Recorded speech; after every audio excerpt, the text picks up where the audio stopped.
على هذه النية وعلى كل نية صالحة وعلى منواسر الحبيب عمر وإلى حضرة النبي سيدنا محمد صلى الله عليه وآله وصحبه وسلم بسر الفاتحة. أعوذ بالله من الشيطان الرجيم. بسم الله الرحمن الرحيم. الحمد لله رب العالمين الرحمن الرحيم مالك يوم الدين إياك نعبد وإياك نستعين اهدنا الصراط المستقيم صراط الذين أنعمت عليهم غير المغضوب عليهم. بسم الله الرحمن الرحيم. الحمد لله رب العالمين والعاقبة للمتقين ولا عدوان إلا على الظالمين وأشهد أن لا إله إلا الله وحده لا شريك له إله الأولين والآخرين وقيوم السماوات والأرضين وأشهد أن سيدنا محمدا عبده ورسوله أفضل الأنبياء والمرسلين. اللهم صل وسلم وبارك وكرم على سيدنا وحبيبنا وشفيعنا ومولانا محمد وعلى آله وصحبه أجمعين ولا حول ولا قوة إلا بالله العلي العظيم. نوينا التعلم والتعليم والنفع والانتفاع والتذكر والتذكير والإفادة والاستفادة والحث على التمسك بكتاب الله وسنة رسوله والدعوة إلى الهدى دلالة على الخير لابتغاء وجه الله ومرضاته وقربه وثوابه من الله تعالى. يقول المصنف رحمه الله تعالى في كتابه إلى أن قال: العاشر تعهد المعاطف أي الأماكن التي يخشى عدم وصول الماء إليها. الحادي عشر تخلل الشعر.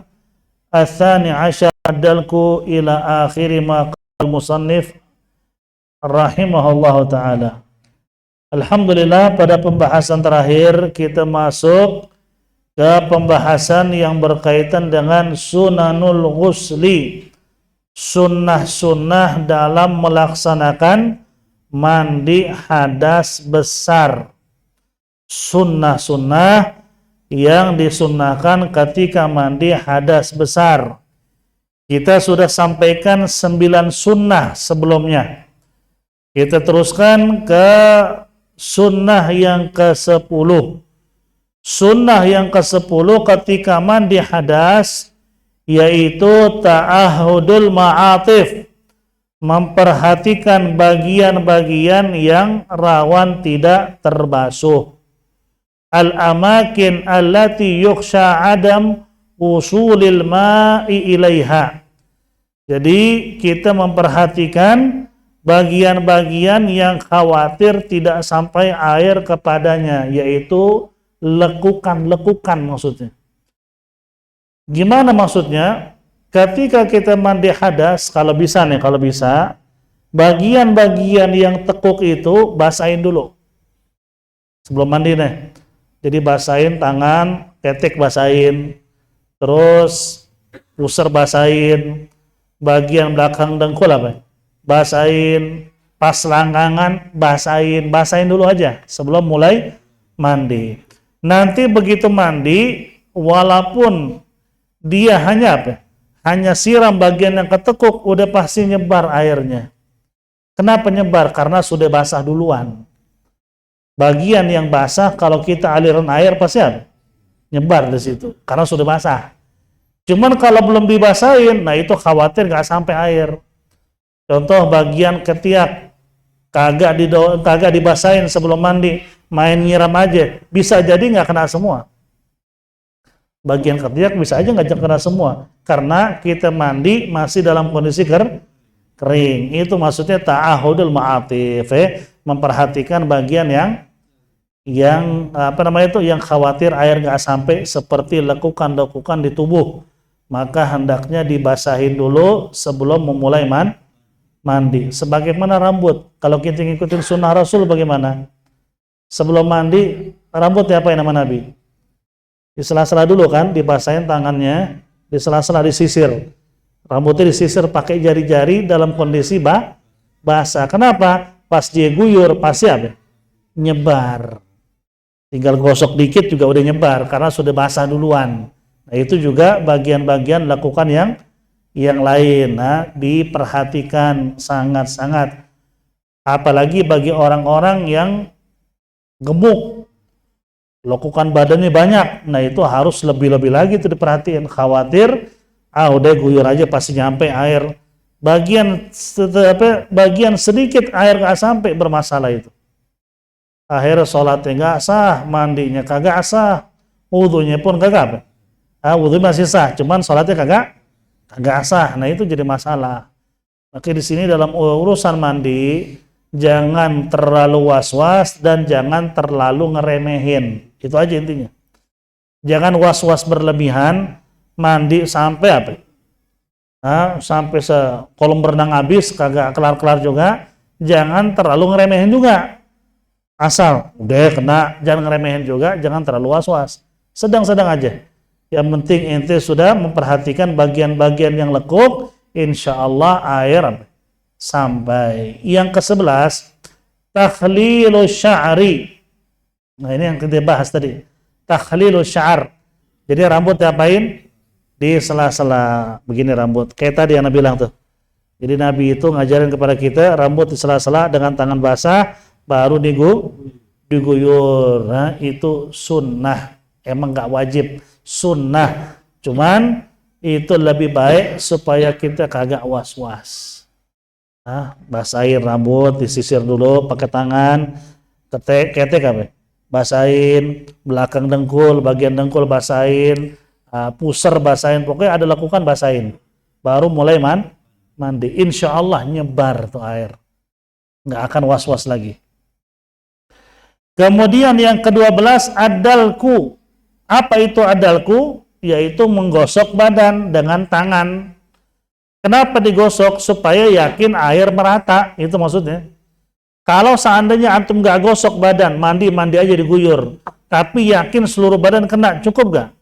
Cukup. Kenapa cukup? Karena menggosok apa hukumnya? Sunnah. Sunnah menggosok biar kita gak was-was, dan air yang digunakan gak perlu banyak kalau dibantu dengan gosokan. Kalau langsung begitu emang butuh air banyak. Cuman kalau digosok, air nggak terlalu banyak bisa. Karena begitu kita seandainya, kita guyur tangan tangan guyur, kita gosok, itu semua tangan bisa kena. Begitu diguyur sambil kita gosok, kena semua tangan. Nggak sampai segayung, nggak setangan sudah kena. Itulah faedah menggosok. Satu, hilang dari was-was. Kedua, kagak mubadir. Itu tujuan dari menggosok. Kemudian yang ke-13 at-tayamun. At-tayamun itu artinya mendahulukan bagian yang kanan. Makanya kalau ngikutin cara Rasulullah sallallahu alaihi wasallam, pala diguyur 3 kali nih. Pala sampai kuping semua di muka sampai leher 3 kali. 3 kali guyuran sambil digosok. Baru pindah ke sebelah kanan depan. 3 kali guyuran juga dari atas sampai bawah. Jadi sambil guyur sekali dari atas sampai bawah guyur sekali segayung. Habis ini guyur, ente gosok. Gosok dari mulai atas sampai bawah. Guyur gayung yang kedua, guyur gayung yang ketiga. Udah selesai. Udah pasti nyebar. Kemudian kemana sekarang? Pindah bagian belakang kanan. Belakang kanan, dari mulai sini sampai ke kaki bawah, guyur sekali sampai bawah, gosok. Sebisanya tangan kita nyampe ke belakang nih, gosok bagian belakang sampai kaki, guyur lagi 2 kali. 2, 3, kena semuanya udah. Pindah ke sebelah kiri, begitu juga depan 3 kali, belakang 3 kali. Cara Nabi seperti itu. Anak nggak mau, takut ribet, takut was-was, gimana kalau langsung guyur biasa kayak mandi? Silahkan. Yang penting seluruh badan rata dengan air. Mau pakai cara mandi biasa boleh. Yang penting seluruh badan rata dengan air. Seperti itu. Cuman sunnahnya mulai dari yang kanan, itu sunnah. Kemudian at-tathlith. Tathlith itu kita bahas tadi ya. Tathlith itu artinya apa? Serba 3. Bagian kanan depan 3 kali, belakang 3 kali, bagian kiri depan 3 kali, belakang 3 kali. Serba 3 kali itu sunnah. Jadi urusan tayamun memulai dari yang tathlith, serba 3 atau serba witir itu sunnah. Seperti kalau antum wudu. Wudu itu sunnah berapa kali basuhan? 3. Antum basuh muka 3 kali, tapi masih yakin air belum menyeluruh di muka. Tambah gak? Tambah. Tambah ke berapa? Keempat. Tutup dengan kelima. Bikin ganjil lagi tetap. Ente basuh tangan kanan 3 kali, ente belum yakin kena semua nih. Ente tambah yang keempat. Berhenti? Enggak. Dengan yang kelima tutup. Jadi bukan 4 kali basuhan, ente pindah ke kiri, enggak. 5, bikin ganjil. 5 kali basuh tangan belum yakin juga kena. Wah, ente ke dokter udah. Ke dokter itu gangguan jiwa itu. 5 kali dibasuh, emang tangannya segede gajah emang. Nah itu udah was-was itu, jangan diikutin. Sebenarnya 3 kali aja udah cukup sebenarnya. 3 kali udah cukup. Kalau kita bantu dengan digosok sama dengan mandi. Wudu sambil digosok itu lebih afdal dibandingin cuman diguyur aja. Kemudian al-khamis asyar, yang ke-15, al-muwalah. Apa itu al-muwalah? Yaitu apa? Terus menerus atau muwalah, berturut-turut. Artinya kita membasuh bagian kanan, kepala masih basah. Kita basuh bagian kiri, bagian kanan masih basah. Nah, muwalah. Jadi tanpa ada jeda. Jadi diselesaikan langsung sekaligus, nggak pakai bengong dulu. Nah, bagaimana mau sabunan sampuan? Boleh. Orang mandi hadas, sabunan tuh boleh. Tapi kapan? Setelah seluruh badan udah keangkat hadasnya.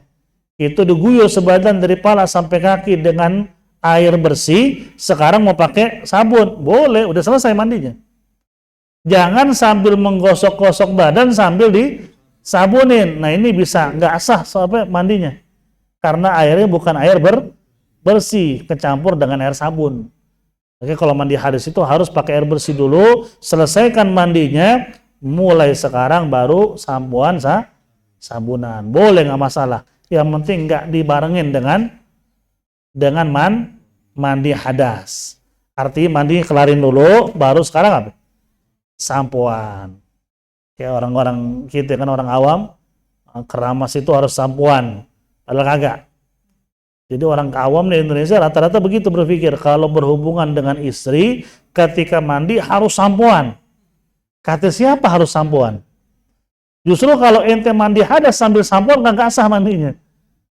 Sampuan itu cukup tuh apa? Sekali ente mandi jam berapa sana? Subuh. Ya udah sampuan sekali. Zuhur berhubungan sama bini, sampuan lagi gak? Kagak usah. Kata siapa wajib sampuan? Yang wajib air kena sebadan. Bukan wajib sampuan. Tapi banyak orang awam berpikir begitu. Keramas, mandi wajib, harus sampuan. Nah, bisa rontok tuh rambut. Sampuan kebanyakan. Kan panas juga sampo. Nah itu salah ya. Salah dalam memahami cara mandi. Cara mandi hadas sebenarnya simpel. Niat sebadan kena air bersih, selesai. Dah, yang kita sebutnya sekarang nih sunnahnya. Yang ke-16, an yaqtasila mastur al-aurati. Yang ke-16 sunnah dalam mandi hadas yaitu an yakuna mastur al-aurah, menutup aurat saat mandi. Maksudnya apa menutup aurat? Yaitu menutup gubul dan dubur. As-sau'atain. Yang biasa ketutup kalau kita pakai celana dalam. Nah itu sunnah. Itu lagi mandi hadas, lagi mandi biasa, atau lagi di kamar mandi, buang hajat selesai, buang air kecil selesai, buru-buru tutup tuh gubul dan dubur. Jangan kelihatan begitu dengan ablak. Ente habis mandi mau wudu nggak apa-apa, tutup dulu apa? Gubul dan dubur, pakai handuk yang ente pakai. Yang penting jangan wudu dalam kondisi telanjang, walaupun sah wudunya, adabnya tutup aurat. Maksud tutup aurat bukan dari pusar sampai lutut, enggak. Bagian kemaluan, gubul dan dubur. Itu sunnah ditutup ketika mandi hadas. Kenapa sunnah? Minimal kita jaga adab kepada Allah. Malu gitu.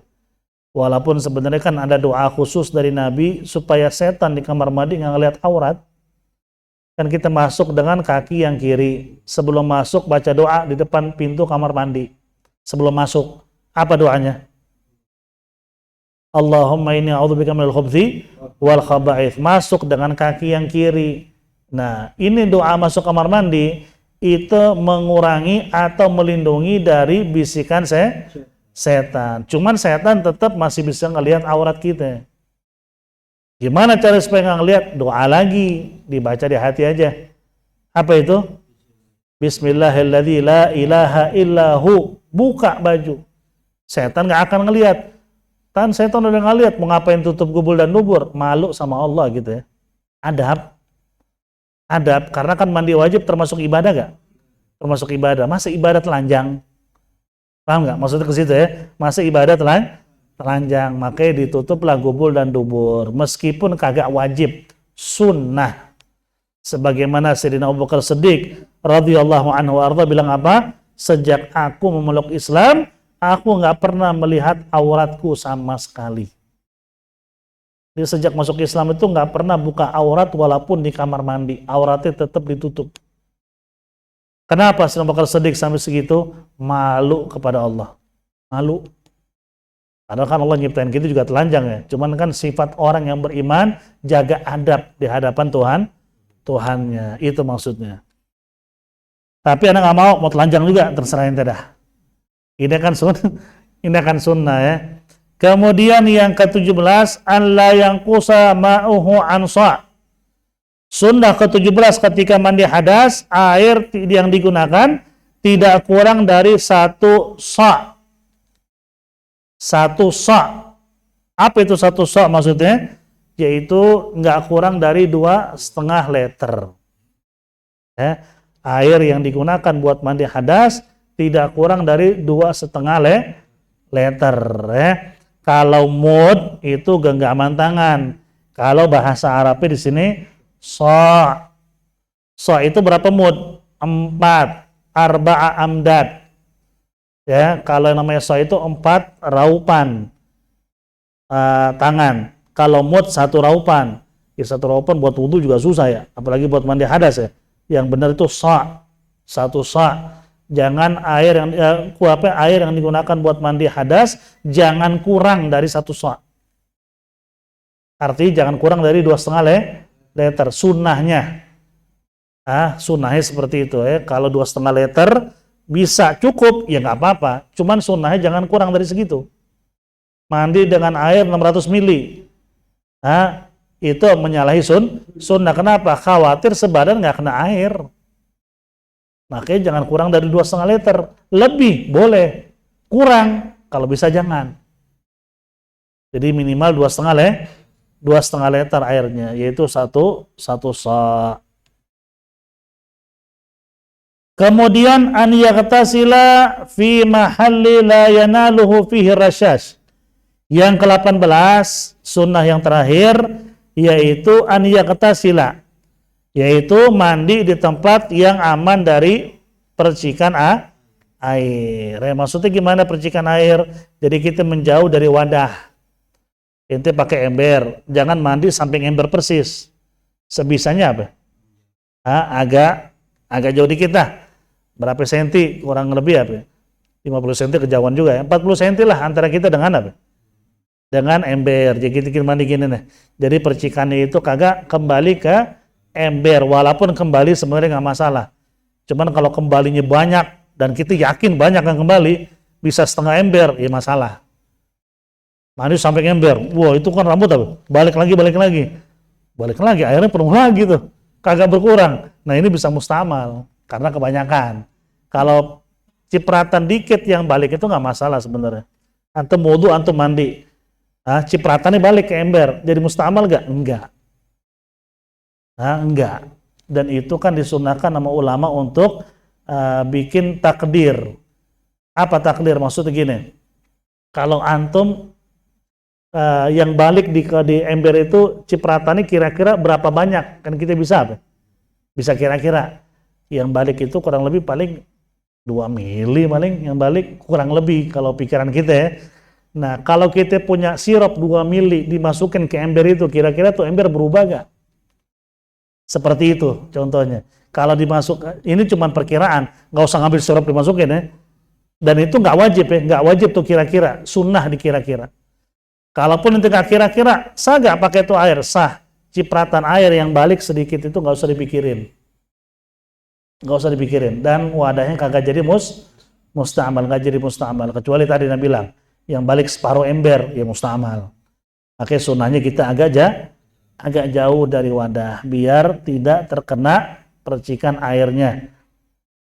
Nah, ini yang terakhir. Jadi ini sebagian daripada sunnah-sunnah mandi ya. Yang pertama tasmiyah, yaitu bismillah. Nah, kalau kamar mandi gimana? Ucap di hati. Yang kedua siwak ini sunnah. Yang ketiga berdiri. Jadi kalau mandi hadas sunnahnya apa? Berdiri, nggak jongkok, berdiri. Menghadap kiblat nanti disebut. Yang ketiga, yang keempat menghadap kiblat, istiqbalul qiblah. Bukannya makruh, enggak. Kan kita sadar apa?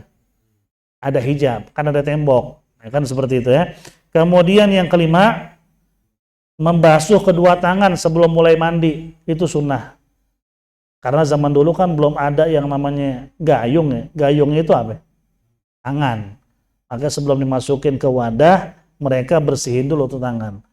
Jadi pakai tangan kanan, ngambil, atau tangan kiri, dibersihin di luar, dua-duanya. Itu sunnah. Itu sunnah. Cuman kalau yakin tangannya ada najis, apa hukumnya? Wajib dibersihin. Ini sunnah kalau yakin tangannya kagak najis. Saya sunnah dibersihin dulu tangannya. Kemudian madmadah dan istinsyak. Masukkan air ke mulut dan di hidung. Persis dengan wudu. Ini belum mulai mandi nih. Belum mulai nih. Bersihin tangan, masukin ke mulut, masukin ke hidung. Atau ketika mandi juga boleh, nggak masalah. Yang ketujuh, an yabula qablal ghusli, yaitu kencing sebelum mandi. Kenapa? Biar yakin nggak ada sisa mani. Jadi di dzakar itu bisa aja ada sisa mani yang belum keluar. Ente main mandi aja sah nggak? Ya sah, mandinya nggak masalah. Kelar mandi, handukan, tiba-tiba keluar lagi sisa-sisa yang ada di dzakar. Ente cium, bau mani, ulang mandinya. Maka supaya kagak ngulang apa? Kencing. Pokoknya abis mimpi basah, abis berhubungan, sunnah sebelum mandi kencing dulu. Supaya kalau ada sisa-sisa apa? Keluar. Supaya nggak ngulang mandi, kan ribet ngulang mandi. Baru kelar mandi, handukan, keluar lagi, itu cium, mani ini sisa-sisa, mandi lagi. Siap-siap jadi keluar sisik, jadi ikan. Nah, kemudian yang keberapa itu? Ke-8 ya, izalatul qadar. Ngilangin apa? Ngilangin mustaqdar. Mustaqdar itu ngilangin yang menjijikan. Artinya mungkin ada bekas mani yang ada sekitar gubul dan dubur, hilangin dulu sebelum mulai mandi. Sunnah itu ya, maksudnya cebok dulu lah sebelum mandi. Kemudian al-wudu qablahu au ba'dahu au athnaihi. Wudu sebelum mandi atau sesudah atau ketika. Ta'ahudul ma'atif, ini kita udah bahas tadi, 10 dan selanjutnya sampai 18. Ini sebagian dari antara sunnah-sunnah mandi. Saya nggak hafal semua, yang saya tahu cuma niat seluruh badan kena air, cukup udah, nggak masalah ya, nggak masalah itu. Al-kaifiyah al-masnuna lil ghusli. Nah ini tata cara mandi hadas sesuai dengan sunnah. Nah, di sini kasih tahu nih sama mu'allif kitab alaihi rahmatullah. Yaitu yang pertama, nih sunnah mandi nih, cara sunnah kalau ingin mandi sesuai dengan ajaran Rasulullah sallallahu alaihi wasallam. Yang pertama, yuzilul qadar qablahu, ilangin yang kotor-kotor dulu. Kayak bekas mani walaupun nggak najis ya, cuman mustaqdar, sesuatu yang menjijikan bagi orang lain. Mungkin bagi kita enggak, karena mani kita, ya orang lain jijik. Ludah itu najis gak? Enggak, tapi mustaqdar.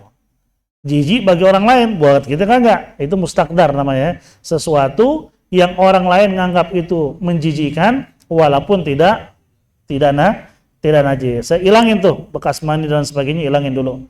Dengan cebok bersih-bersih. Min maniyin au najasatin. Hilangin tuh bekas mani, bekas najis seperti habis kencing, itu hilangin dulu, cebok dulu sebelum mulai mandi. Itu nomor satu. Yang kedua, istiqbalul qiblah. Wa ya'ti bil basmalah, thumma siwak, thumma ghaslul kafain, thumma al-madmadah wal istinsyaq, wa yanwi bidzalika sunanul ghusli. Yang kedua yaitu istiqbalul qiblah, dia menghadap kiblat, cari kiblat arahnya kemana, dia menghadap. Nah, ketika menghadap kiblat dimulai mengucap bismillah. Di mana? Di hati, nggak usah diucapin karena dalam kamar mandi. Tsumma siwak, kemudian dia siwak, habis bismillah dia siwak. Kelar siwak ngapain? Ghaslul kafain, ngebasuh kedua tangan. Ini masih yang dua nih tadi ketika menghadap kiblat. Habis cuci tangan, dia madmadah dan istinsyak.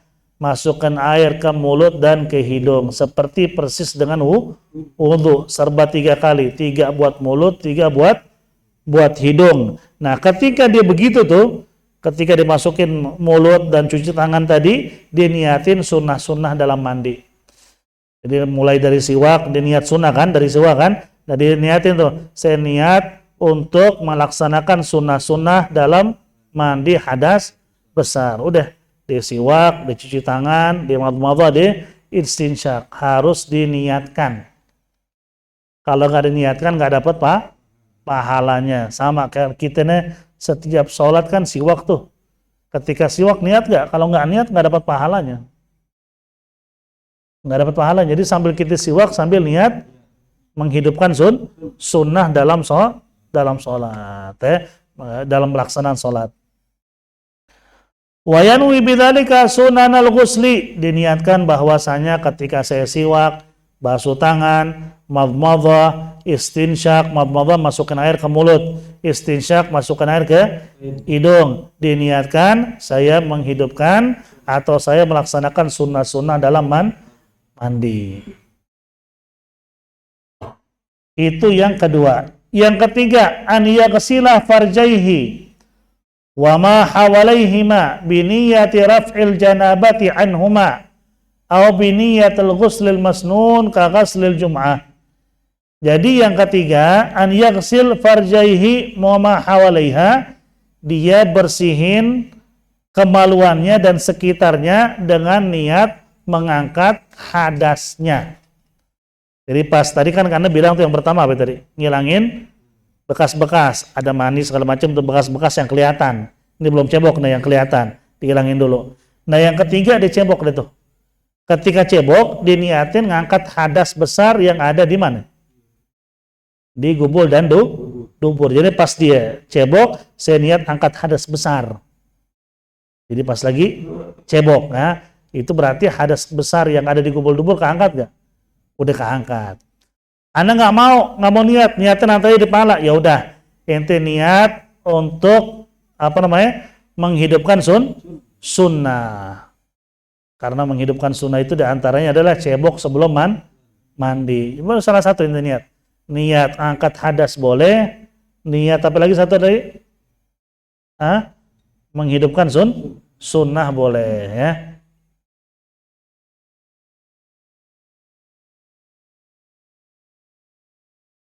Nah, bagi orang yang ingin mandi tapi supaya dia dapat wudhu juga, begitu caranya tadi. Jadi pas cebok dia angkat hadas besar. Angkat hadas besar. Nah, ketika dia mandi, dia nggak perlu lagi megang kemaluannya, sehingga dia dapat Dia dapat angkat hadas kecil sekaligus angkat hadas besar. Bisa tuh begitu tuh. Cuman kalau lupa emang agak rumit, daripada ente lupa ya udahlah ente niat dari mulai pala aja dah, kelar mandi baru wudu. Kemudian sampai 3 dulu dah, sampai ketiga yaitu ghaslu farjaihi wa ma hawalaihima, membasuh atau membersihkan farjinya dan sekitarnya dengan niat mengangkat hadas besarnya atau niat untuk melaksanakan sunnah-sunnah dalam mandi. Ya, salah satu deh itu. Persis dengan ghuslul jum'ah. Seperti mandi untuk hadir sholat sholat Jumat. Karena hari sholat Jumat juga niat kita ketika mandi, saya niat mandi untuk hadir sholat sunnah sholat Jumat. Kalau nggak diniatin nggak dapat pahala. Pokoknya yang namanya ibadah apapun termasuk melaksanakan sunnah itu perlu niat. Innamal a'malu binniyat. Itu dalam mazhab kita Al-Imam Asy-Syafi'i. Insyaallah keempat dan seterusnya tata cara mandi sesuai dengan yang diajarkan oleh Nabi. Insyaallah kita sampaikan di pertemuan yang akan datang insyaallah taala. Sebelum ditutup seperti biasa, saya kasih waktu untuk bertanya. Fadlu. Pertanyaannya bebas ya, silahkan.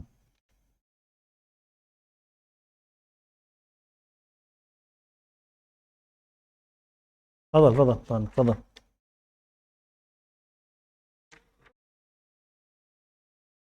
Ah, ah.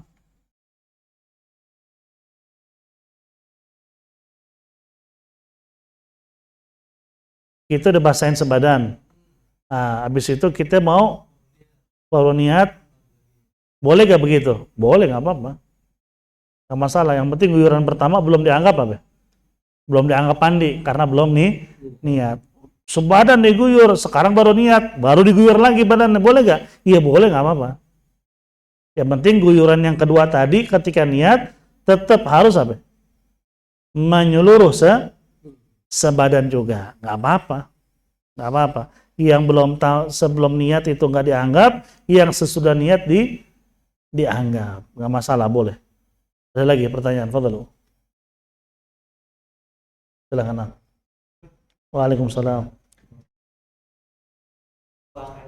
Nah.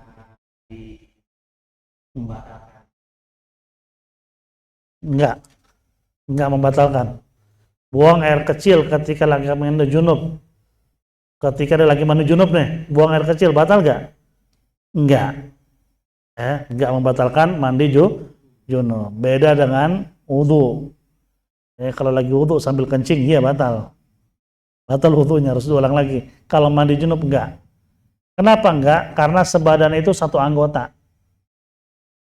Kan mandi junub kan kita bahas sebelum itu. Kalau wudu anggotanya beda-beda, ada muka, ada tangan, pala, kaki. Kalau mandi junub dari pala sampai kaki satu anggota. Sehingga lagi kencing pun nggak masalah. Jadi sambil dia mandi dia kencing boleh nggak? Ya nggak apa-apa, nggak batal mandinya. Mandi tetap apa? Tetap sah. Kalau wudu masalah. Itu bedanya antara wudu dan apa? Dan mandi hadas. Yang penting tadi ketika kencing ada mandi lagi keluar. Lagi mandi hadas nih, sambil mandi kencing, dilihat ada mandi lagi keluar, ulang dari awal. Ulang lagi dari awal karena ada apa? Ada mandi. Makanya sebisanya kencing itu sebelum mandi. Tadi saya mau nanya, betul. Nah.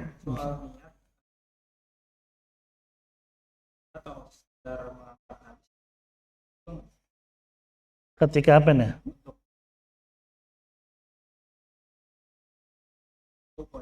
Cebok buang hajat maksudnya? Enggak perlu niat. Nah, itu nggak perlu niat ya, karena dia bukan sedang beribadah. Emang lagi beribadah, lagi cebok? Bukan, kan ngilangin najis. Kalau ini kan yang kita bahas lagi ibadah, dia lagi niat mandi hadas.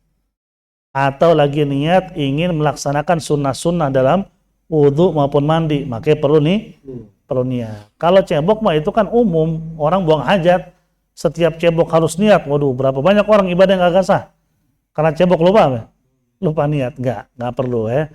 Kalau yang biasa buang hajat dan lain sebagainya nggak perlu. Kayak di sini nih, kan di antara sunnah mandi hadas apa?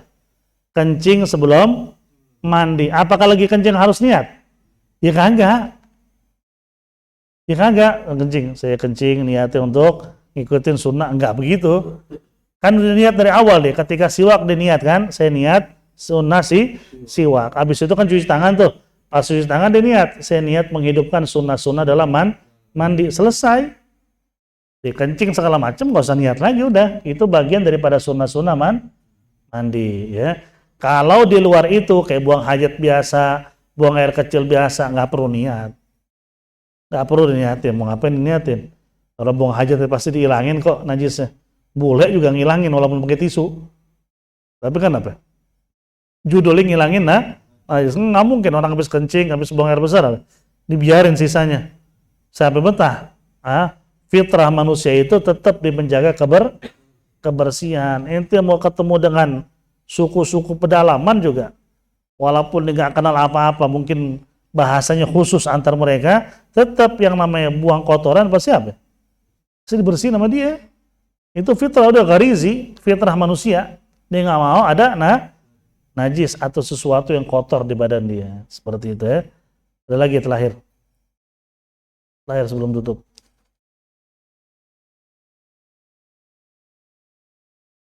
Nah.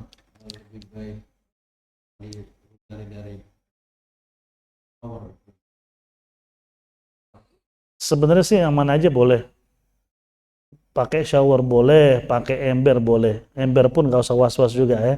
Yang penting kita ini nggak sengaja mandi pakai ember nih, itu guyur tapi di atas ember.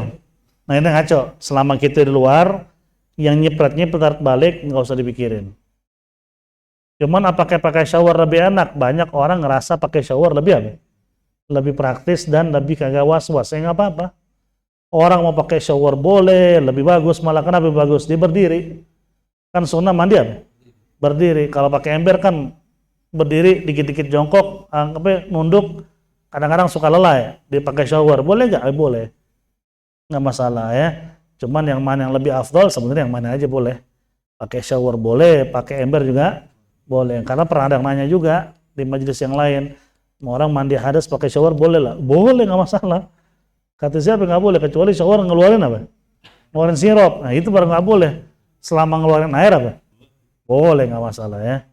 Ya khair, wallahu alam bisawab. Al-Fatihah ala hadhihi niyyah wa ala kulli niyatin salihah wa ila hadratin Nabi sallallahu Muhammadin sallallahu alaihi wa alihi wasallam bisirril Fatihah. أعوذ بالله من الشيطان الرجيم بسم الله الرحمن الرحيم الحمد لله رب العالمين الرحمن الرحيم إياك نعبد وإياك نستعين اهدنا الصراط المستقيم صراط الذين أنعمت عليهم غير المغضوب عليهم اللهم بحق الفاتحة وسر الفاتحة بكرامة الفاتحة يا فارج الهم يا كاشف الغم يا من لعبده يغفر ويرحم بفضل سبحان ربك رب العزة عما يصفون وسلام على المرسلين والحمد لله رب العالمين يا ربنا اعترفنا بأننا اقترفنا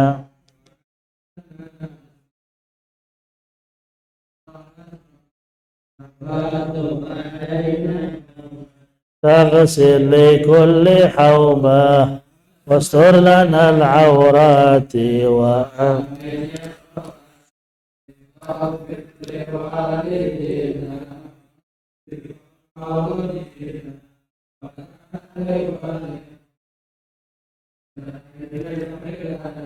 وكل ذي محبة أو جيرة أو صحبة والمسلمين أجمع آمين يا ربي أسمع فضلا لا باكتساب منا بالمصطفى أحظى بكل سولي صلى وسلم عليه عند الحب وآله إدادة الصحب والحمد للإله تناهي. والسلام عليكم ورحمة الله وبركاته.